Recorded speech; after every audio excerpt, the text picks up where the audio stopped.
As I am sure you have heard all too far often from me, I am the proud parent of a wonderful 3.5-year-old child. I'd be happy to share the latest photographs with anyone who's interested during fellowship time later. Anytime Thomas is telling us about something that happened in the past, no matter when it happened, be it a month prior or more, he always says it happened last year. Apparently, this is how his mind works at this age, and that's just fine. One thing his mother and I have learned is that no matter what he is talking about when he is reminiscing in such a fashion, he rarely gets the details exactly right, including the time. But at the same time, he's never wrong either. There is always truth in what he is saying. Right and wrong, as we know, often comes down to a matter of perspective. There's a classic episode of the sitcom Cheers in which the bar's resident know-it-all, Cliff Clavin, actually has an opportunity to prove it when the show Jeopardy comes to Boston. Cliff does very well. And going into Final Jeopardy, he has accumulated $22,000, far, far more than either of his opponents. The Final Jeopardy answer is revealed. Boom! Archibald Leach, Bernard Schwartz, and Lucille Lesueur. And Alex Trebek says, as he always says, good luck. As the time moves on, it becomes fairly clear that Cliff has no idea what the proper response should be, and at the last minute he just writes something down very quickly. When his question is revealed, who are 3 people who've never been in my kitchen, he is informed by Alex that this is not the correct response. The correct question is, what are the real names of Cary Grant, Tony Curtis, and Joan Crawford? To which Cliff responds, be that as it may, Alex, those people have never been in my kitchen. Perspective. Not quite right, but not wrong from a certain point of view. I imagine at some time or another, we have all found ourselves in such a situation, perhaps not quite so publicly, hopefully not so comically, but I do believe this is a common experience, especially when it comes to our expectations. The people described by our scripture passage this morning, those who have gathered to celebrate Jesus' triumphal entry into Jerusalem, find themselves in this not uncommon predicament. It's a passage that has likely become very familiar to all of us. In some form or fashion, we hear it on this particular Sunday every year. Heck, we even have a modern-day tradition as we see our children in our adult choir reenact the entry itself. These traditions reinforce our familiarity. The anticipatory celebration of the people, despite very different motivations, actually parallels our own feelings as we look forward to our celebration of Easter next week. It's sort of like the annual Easter pre-party, and I understand that we have a grand tradition of pre-parties in our congregation. Fred Craddock, a renowned biblical scholar in his time, writes about this story, describing what may well have been an interesting contrast in Jesus' time. He describes how the political leader of the time, Herod, would have made his entry into Jerusalem at the start of the Passover festival, amidst a self-congratulatory, self-inflating military parade at the main gate of the city. It would have been a celebration of empire, affirming once again the status quo. Meanwhile, this triumphal entry, which we read about, featuring common people waving tree branches, would have taken place on the other end of town. And it would have been a demonstration of what these common people hoped would come about.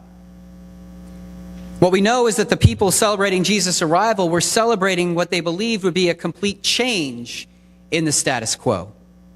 Fueled by centuries of messianic expectations, they believed that Jesus, bringing with him the power and favor of God, was the long-expected Messiah who would lead them to victory over Rome and reestablish the sovereignty of Israel, as Jesus would reclaim the throne of David.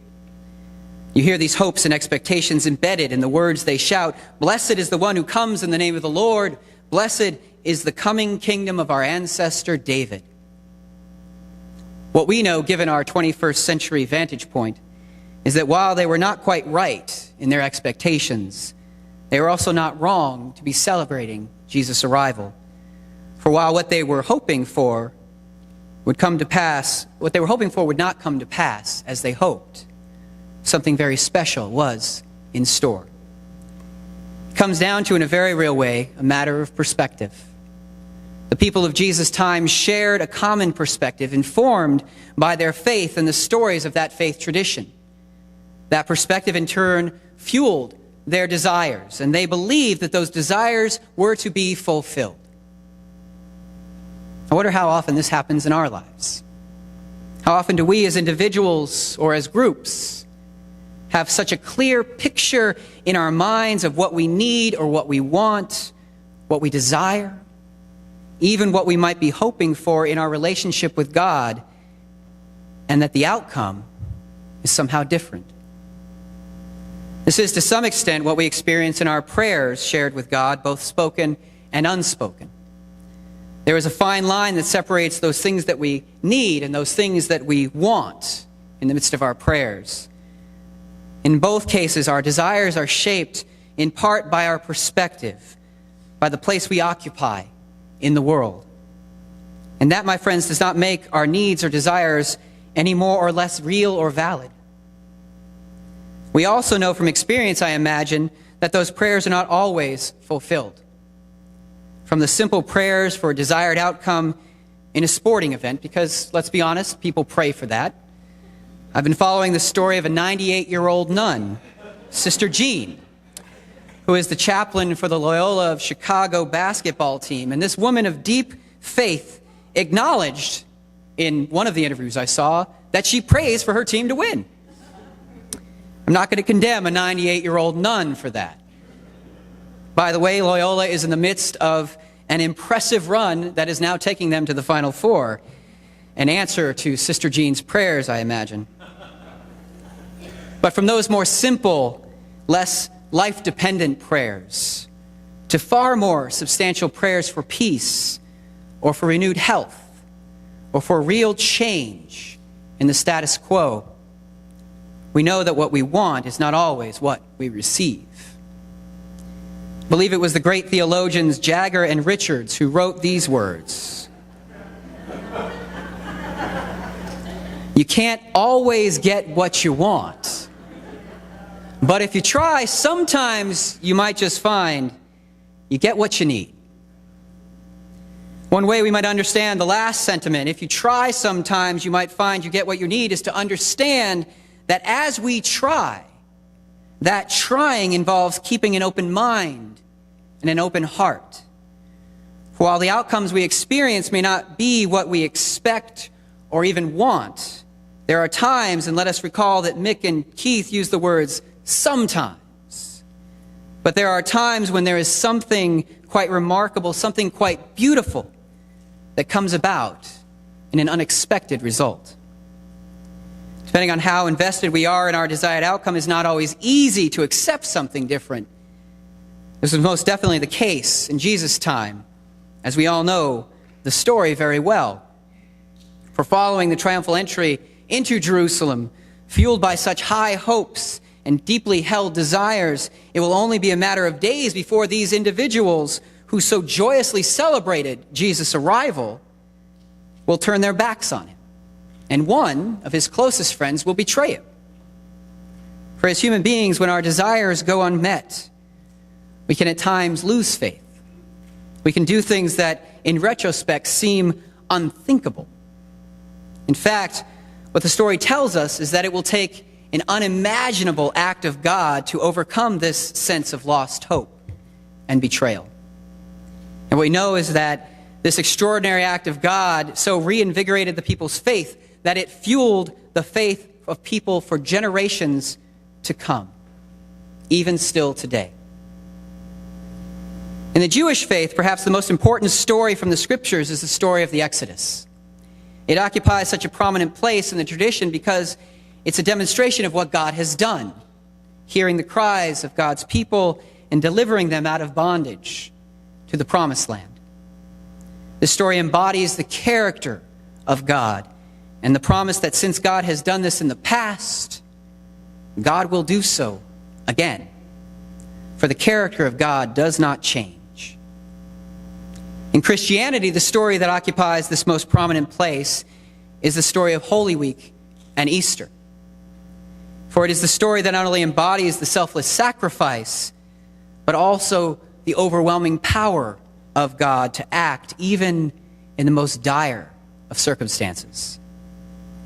And in the same way, for the Exodus story in Judaism, this story in the Christian faith fuels a belief based on the consistent character of God that we might have faith that God may act for us in the same fashion. The expectations with which we enter may not be fulfilled, but something beautiful and powerful is possible if we but try and open our hearts and our minds. Over the past couple of weeks, our news has contained descriptions of demonstrations in our time that offer a similar contrast in tone to those that Dr. Craddock wrote about in relation to our passage this morning. The first, a military parade for our leader now being planned for Veterans Day, will be in large part a celebration of empire and an affirmation of the status quo in our nation and our relation to the country's place, to our country's place in our world. The other, of course, is the March for Our Lives that took place just yesterday in more than 800 locations around the nation. These demonstrations embody a hope for change in our nation and stand in sharp contrast to the upcoming demonstration from the powers that be in our society. Just as those gathered to greet Jesus' arrival in Jerusalem, the passionate people who gathered to voice their desire for change in the various locations yesterday have in mind a hope-for outcome. Fueled by far too many instances of gun violence in our schools and the loss of life that has accompanied those incidents, we are seeking real change. And also, similar to our story, that desired outcome may or may not come about in the way the demonstrators envision. But they are not wrong to march, and they are not wrong to hope. For while the progress being sought may not come as we envision, or in the time we hope, for the power of empire will always resist change. Yet positive change is at hand. For even the act of marching itself, of coming together for a common cause, embodies movement for change that, in my estimation, embodies God's activity in our midst. So I am at some level in awe of the faith of those who marched and those who have spoken up. The faith that a difference can be made. But isn't that the point? To have faith?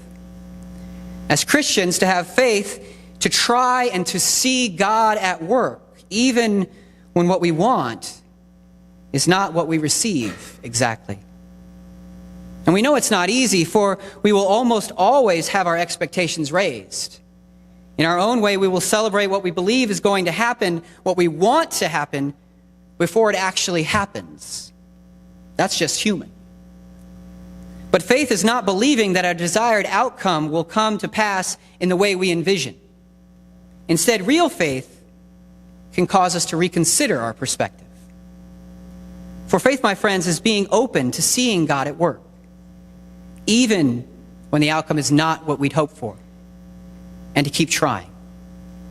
Faith is remaining open to seeing the beauty and power of presence of God and what God is doing in our lives and in our world. Faith is reaching out to God, believing, knowing that God will reach back. Amen.